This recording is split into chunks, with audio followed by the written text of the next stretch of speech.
Hi, Nancy here, and welcome to Soul Talk. I've got, as you can see, two exceptional guests for myself.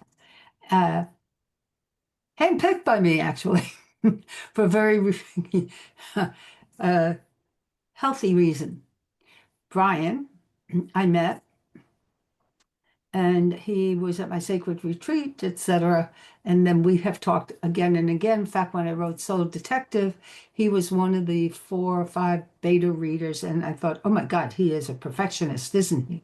Well, I've come to know, yes, he is. And then there was Jeff Robertson, who asked me to come on his podcast. I think I was the last guest for that one, but he's got another one, of course. And both of them are, well, they're both in the same field, so I'll let them explain. Got it? Okay, so Jeff, can you tell us a little bit about your background that had me introduce you to Brian and Brian to you, and that you two became pretty good friends, I'd say. Yeah, absolutely. Both, well, myself, I'm a former law enforcement officer, and I've had just some cool events, some natural occurrences that went on in my life, and through that path of many years ago, I started getting these nudges to keep looking and searching for all the things, and through my podcast, you and I connected, and you introduced me. You was like, "Hey, I got somebody I want you to meet," and I don't mind telling you, it was an immediate. You're absolutely right. We hit it off. Drink, current a lot of same water. Drink from a lot of the same water, and a lot of the same stories, commonality, and we both have some unique experiences of some of the other intuitive stuff that happened in law enforcement. So I think that's probably the biggest thing. We complement each other is just the ability to talk ourselves through some of those cool things that we've had go on. So thank you, Nancy. And we'll talk more about who he is later, his own podcast, and it'll be on the link. Okay, and then there's Brian. So I'm a police officer as well. And what led me towards you, I was involved in a shooting, which I had almost felt like the shoe was going to drop until it happened. Shortly thereafter, I ended up in a domestic where a guy pulled a handgun on me. I ended up wrestling a guy in a bed with the gun in his hand. And after that, I started seeing faces and it just wouldn't stop. My phone would go off on calls telling me like what the call was going to do. It was just weird, a lot of weird synchronistic things, intuitive things. And so that's kind of where my path began. And it led me to Nancy. I don't think there's any coincidence in that.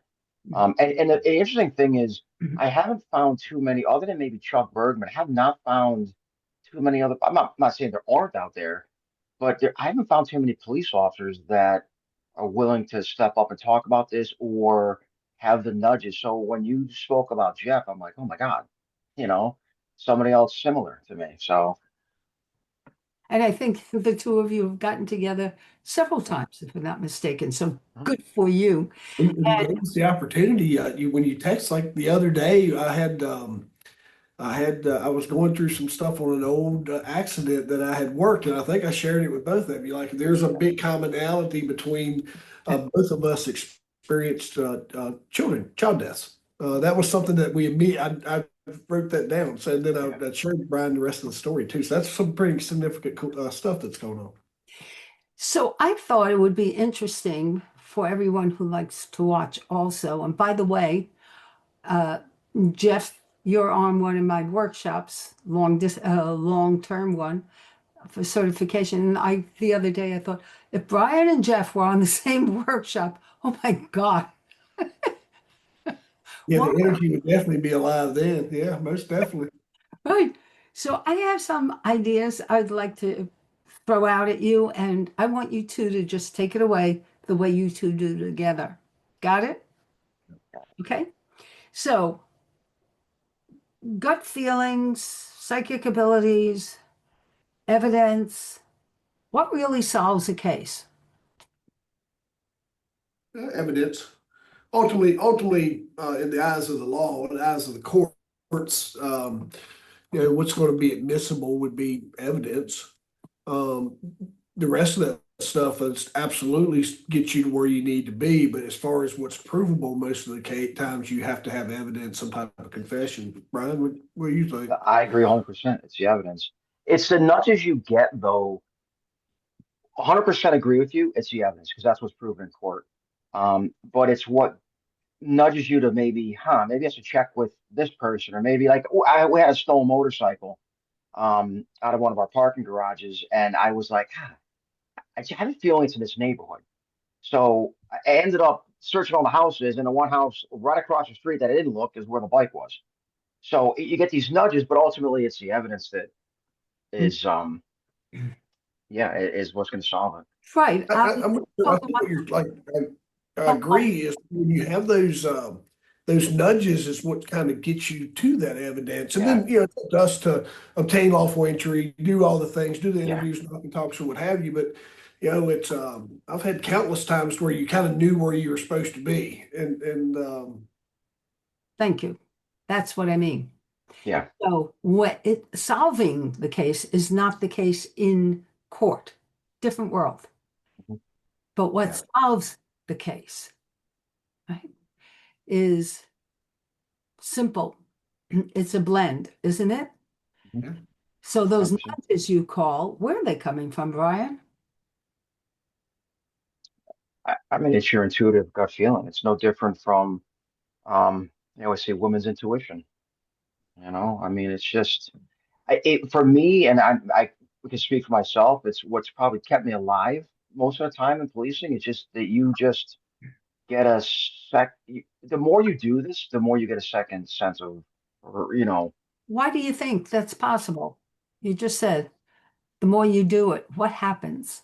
I think you let go of your thinking, you just react. You stop getting in your mind and you in your own physical body, you just react to. So do either one of you ever speak to the superior officers or whatever that this is your gut hunch, your intuition, the nudge, or not? Do you keep it to yourself? when I was on the job, absolutely. Like, hey, I got a feeling I'm headed. I got a feeling. And we would. One of my mentors that he one of my mentors, and I think this is another thing that you could find in commonalities is when you turn on a movie, you know the ending. And Mhm. I had the same type thing, but one of my mentors really helped me bring that out. He's like, that's not weird. That's just means you know what you got that gift and that intuition of just knowing. So me and him talked about that a lot on the job. Okay, so your mentor was in law enforcement with you? Yeah, yeah. Back when I was in law enforcement, one of my mentors that just really taught me good investigative skills. His wife would always, and we've talked about that. He passed away, and me and his wife was talking. She goes, "I hated watching movies with him because he could always." As soon as it came on, he's like, "Yeah, that guy did it." Hmm. I, I have nothing to say about that. Nobody plays with me games or anything. That's right. That's right. Brian, what's your any?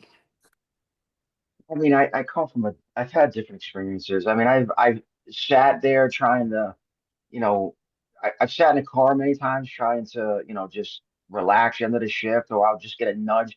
And it happened a couple of times where I just get pushed up the street and there was a car accident right there. Hmm. It happened twice at the police department, and it actually happened a third time here with the current I retired from a police department, so it happened twice over there. And the police department I work for now, it's happened where you get a nudge. So that actually, when I worked for Coventry, Connecticut Police Department, it happened, and then maybe like a week later, I got this nudge to get. It's almost like when you're late for church and you're feeling like you're rushed, like you gotta. That's so I just I started driving up this road, bang, I was in a car accident. And did I know there was a car accident? No, but I felt like there was something pushing me up the road. So when you have those things happen, Mhm.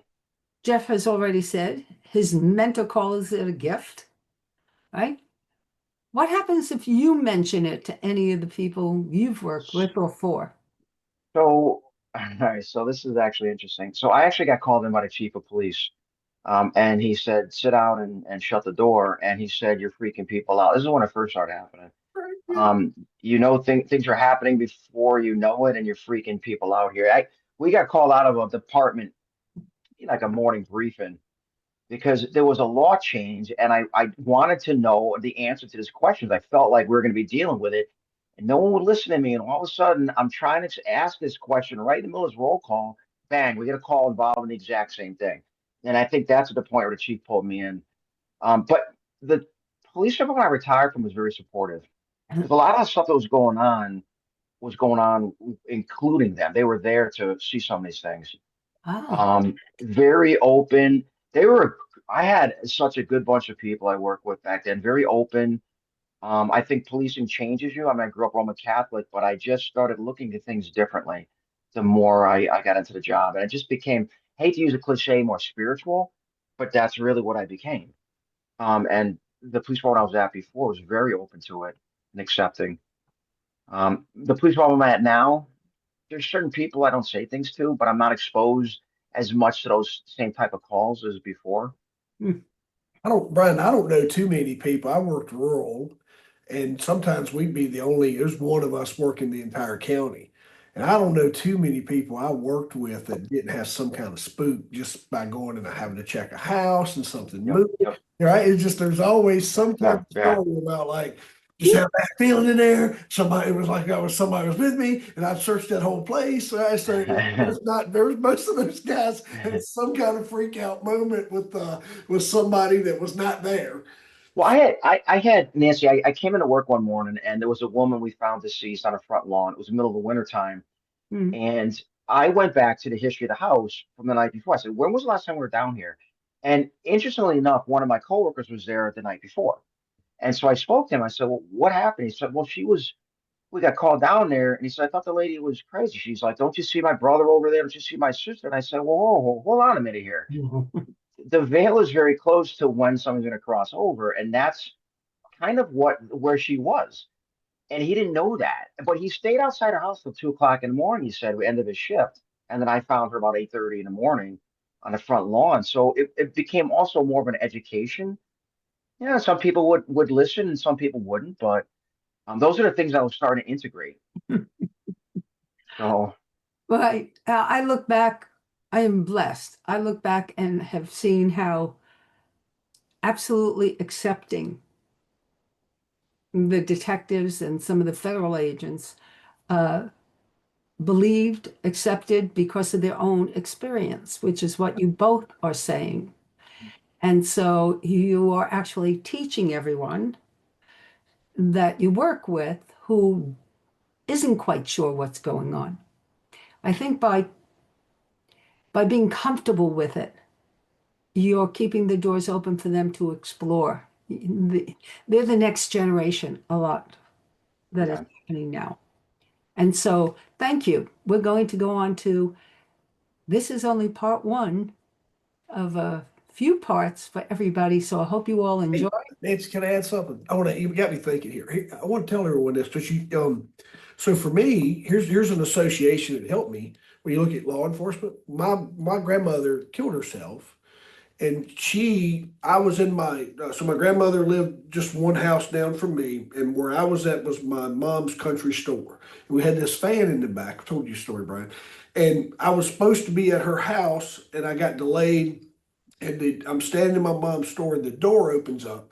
This whisk of wind comes through, circles around me, goes out the back door, and hits this ceiling fan we had, stops it, and leaves. We're like, "What the heck was that? Oh, it must have been some kind of typhoon or whirlwind." And I go down, and I found my grandmother. I was in the sixth grade, going into seventh. So I was young, right? But that was and then law enforcement came. So I've always had some kind of law. So that moment for me, I was like, "Oh no, I had a very moving moment that law enforcement was there." So some of my things as a kid to speak to someone who may be in my situation and has commonality of police at their house on a regular basis or things along those lines. And so you may have some other stuff going on too that creates an association. Whereas easy for me to be like, "Oh no, I've experienced this since a young kid."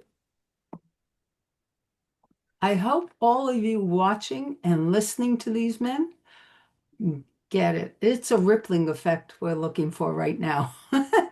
Knowing you need to all trust your intuition, it can save lives. It can save you from being in the wrong place at the wrong time, right? So thank you, Jeff. Thank you. Thank you, Brian. And we'll be back.